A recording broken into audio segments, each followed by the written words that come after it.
dosen pada program studi fisika Fakultas Sains dan Teknologi Universitas Jambi. Saya adalah dosen dengan bidang keahlian biofisika dan fisika medis. Di sini tergabung dalam kelompok keahlian fisika teori, komputasi, dan biofisika. Pada hari ini saya akan menjelaskan teknik pengajaran saya pada salah satu mata kuliah yang saya ampuh, yaitu Fisika Inti, di mana Fisika Inti adalah mata kuliah wajib pada semester genap dengan bobot SKS 3 SKS. Sistem pembelajaran yang digunakan yaitu adalah pembelajaran tatap muka dengan bantuan e-learning sebagai forum diskusi online, pengumpulan tugas, dan sharing materi kepada mahasiswa. Sebelumnya saya akan jelaskan deskripsi mata kuliah Fisika Inti, di mana Fisika Inti merupakan cabang ilmu fisika yang mempelajari struktur inti serta interaksi yang terjadi dari penyusunnya. Mata kuliah ini mempelajari mulai dari tentang konsep fisika inti atom hingga penerapannya pada dunia industri. Mata kuliah ini akan membahas tentang penemuan inti atom dan struktur inti atom, sifat dan perilaku inti atom, berbagai model inti, gaya inti, radioaktivitas inti, peluruhan radioaktif, reaksi inti, fisi nuklir dan fusi nuklir, sumber energi alternatif nuklir, pengelolaan limbah nuklir, hingga aplikasi radioisotop dalam berbagai bidang kehidupan yang nanti akan dijelaskan dalam studi kasus. Adapun capaian pembelajaran pada mata kuliah ini, yang pertama, mahasiswa mampu memahami struktur inti atom, klasifikasi nuklida berdasarkan jumlah proton dan neutron, dan memahami interaksi dominan dalam struktur inti.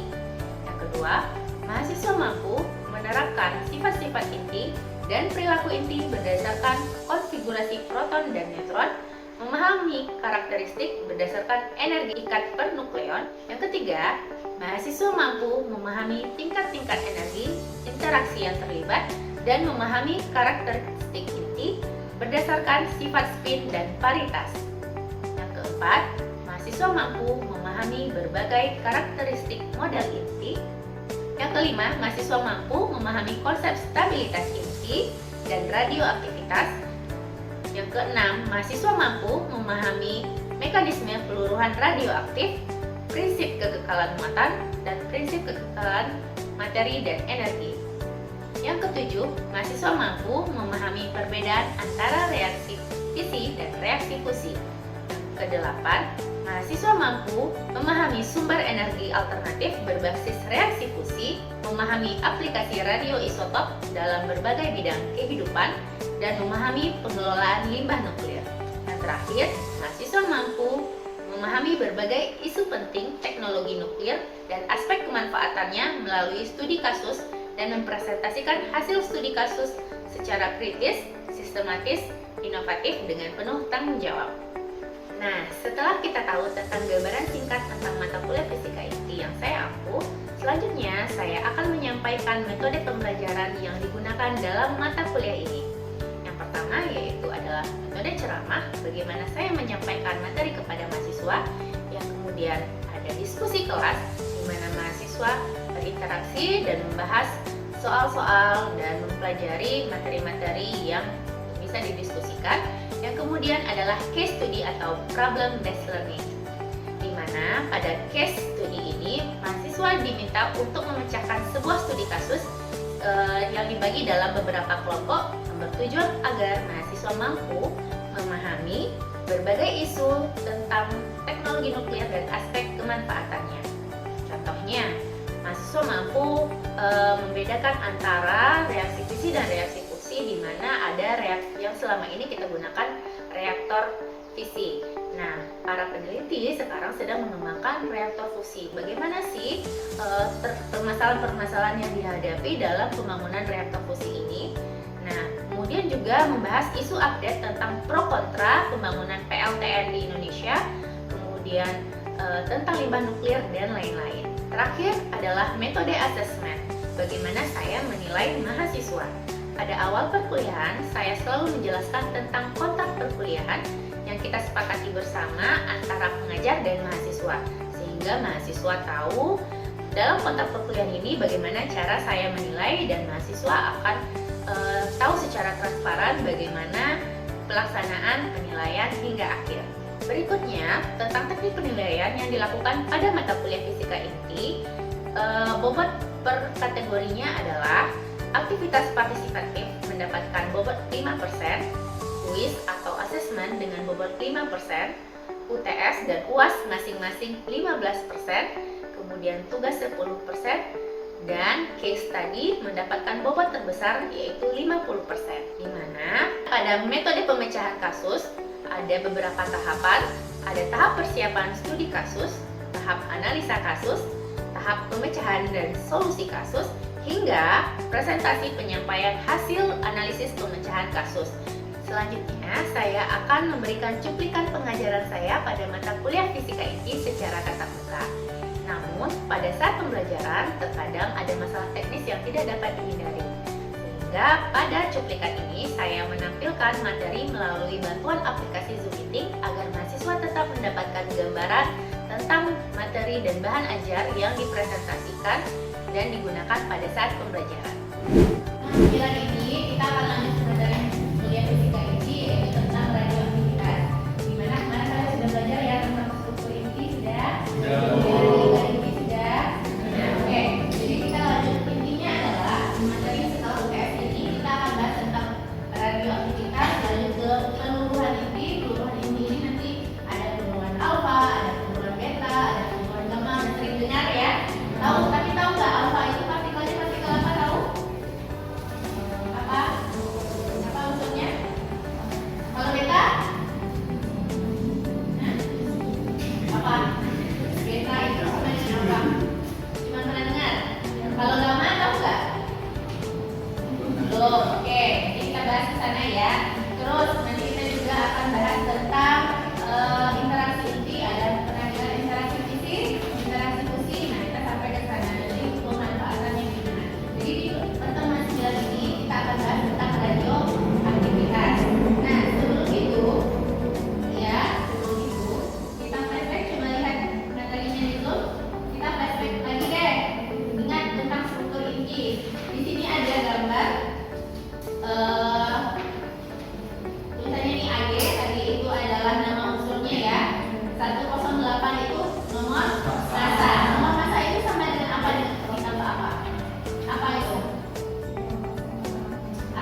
2. Kulit kedua berapa? 8. Sekarang kalau ibu masukin atom yang stabil itu jumlah proton dan neutronnya, proton dan elektronnya gimana? Oke, dimasukin 1 elektron. Sekarang butuh kodenya jadi 1 plus kan di atas? Ya. Kalau ibu masukin 1 elektron lagi jadi 0. Ya, berarti kalau dia menyatakan ion positif tadi, ion positif itu namanya ion. Jadi ion itu adalah atom yang kelebihan atau kekurangan elektron. Jadi ibu masukin 1 elektron lagi, jadinya ion negatif kan? Nah, oke. Jadi kalau ion negatif di sini adalah ion yang sebenarnya dia supaya dia stabil buang 1 lagi katanya. Ya, jadi kalau dia ion negatif, dia kelebihan elektron. Jadi dia butuh membuang. Kalau dia ionnya positif, kalau seperti tadi ini, ya, kalau ionnya positif berarti dia kekurangan 1 elektron. Ya, kalau dia 1 plus, jadi dia kekurangan. Jadi yang kebalik, kalau ion positif dia kekurangan elektron. Berarti dia butuh dong aku 1 lagi gitu, ya maksudnya. Oke, seperti ini. Nah, oke, ini baru dia katakan stabil. Kalau ini tambah lagi elektronnya 1 lagi, berarti dia menjadi ion negatif. Tambah lagi sampai 8 gimana? Ya. Nah, jadinya dia ion 2 negatif ya. Oke, sekarang coba kalau yang lain deh, unsurnya protonnya jadi 3. Ya. Ternyata dia protonnya 3, neutronnya 2. Stabil enggak? Enggak stabil kan? Kelihatan di sini. Ternyata apa yang membuat dia tidak stabil? Dari matanya. Coba ibu tambah elektronnya 1 lagi karena jumlah protonnya 3. Kalau jumlah neutron jumlah elektronnya 3 bisa nggak? Nah, sekarang dari nilai muatan atau massa dari partikel elementer, kalian tahu kan partikel elementer ada apa saja? Ada elektron tadi, ada proton, ada neutron. Kalau elektron kita tuliskannya gimana? Ya, elektron. Kalau elektron, nomor masanya berapa? 0. Muatannya in 1. Kalau positron sama dengan positron, ya, yes. Muatannya plus 1. Nah, ini adalah partikel beta. Oke. Nah, kalau alfa tadi apa kata ibu? Kita bicara tadi tentang atom stabil dan tidak stabil. Jadi atom stabil itu adalah jumlah protonnya sama dengan jumlah neutron, atau setiap lintasan yang lebih dalam itu harus terisi penuh dengan yang elektron sesuai dengan kapasitasnya. Ya, kalau tidak stabil berarti ada lintasan yang bagian dalamnya yang tidak terisi. Jadi kalau misalkan dengan eksitasi, ya, jadi atom menunggu satu materi tereksitasi, misalkan ya, tereksitasi itu adalah elektronnya yang bagian dalam elektronnya keluar, bukan hanya keluar ke kulit luar, tapi emang keluar dari lintasan-lintasannya, itu namanya ionisasi. Nah, jadi kalau misalnya kalian pernah dengar ada sinar X berbahaya, radiasi juga, tapi ada bedanya. Ya, kalau handphone dia radiasi non mekion. Jadi ada radiasi itu ada radiasi non mekion, ada radiasi yang mekion. Radiasi non mekion itu contohnya microwave juga ada radiasi. Tubuh kita juga punya radiasi secara alami di dalamnya, tetapi dia tidak berbahaya radiasi yang mekion. Jadi radiasi mekion itu adalah radiasi yang bisa mengionisasi materi. Jadi kalau misalkan tadi ada atom masuk ke dalam tubuh kita, ya, dia mengionisasi sel DNA kita. Jadi misalkan awalnya rantai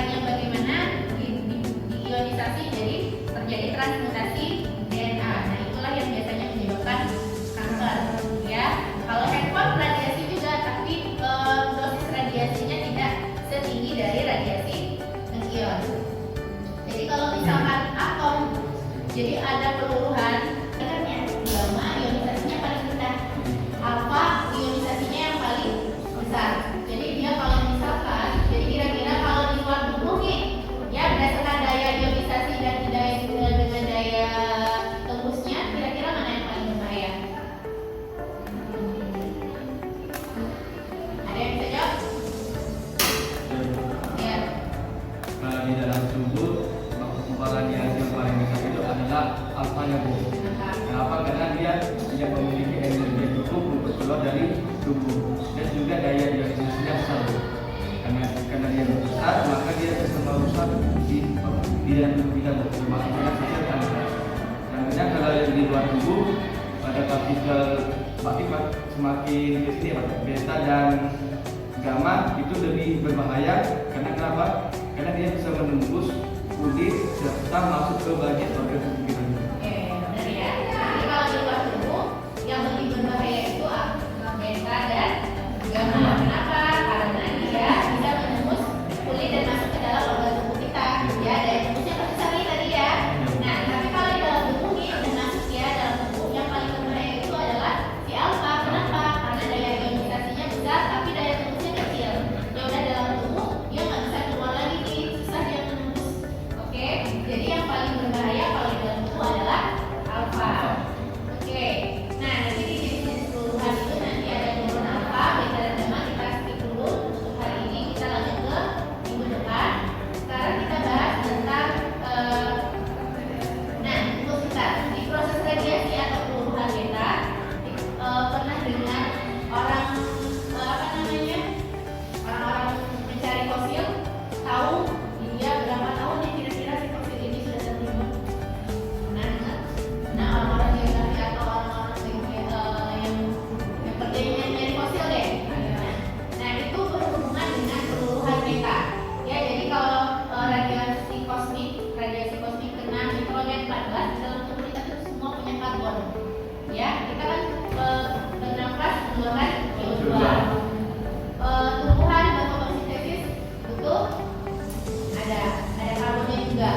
Hewan juga ada karbon di dalam tubuh. Jadi ketika organisme hidup, sinar kosmik itu menghasilkan karbon 14 di atmosfer, memberikan nilai perbandingan karbon 14 dengan karbon 12 itu konstan dalam gas CO2.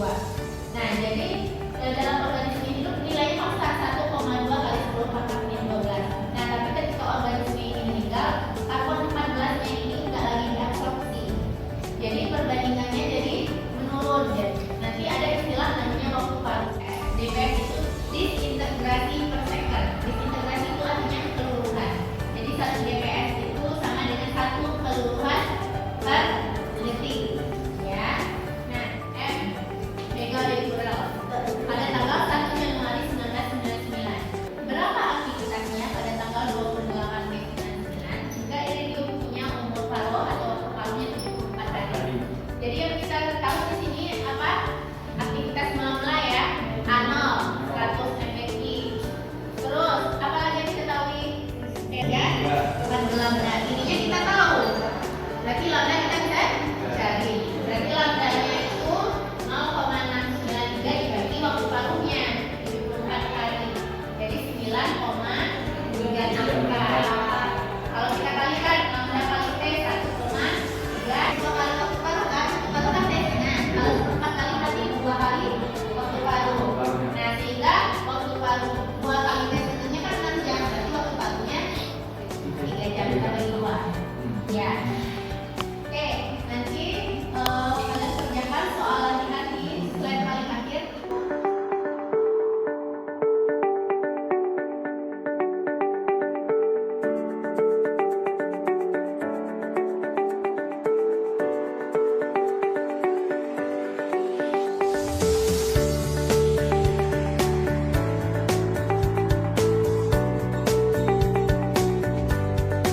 satu mata kuliah yang saya ampuh yaitu fisika inti.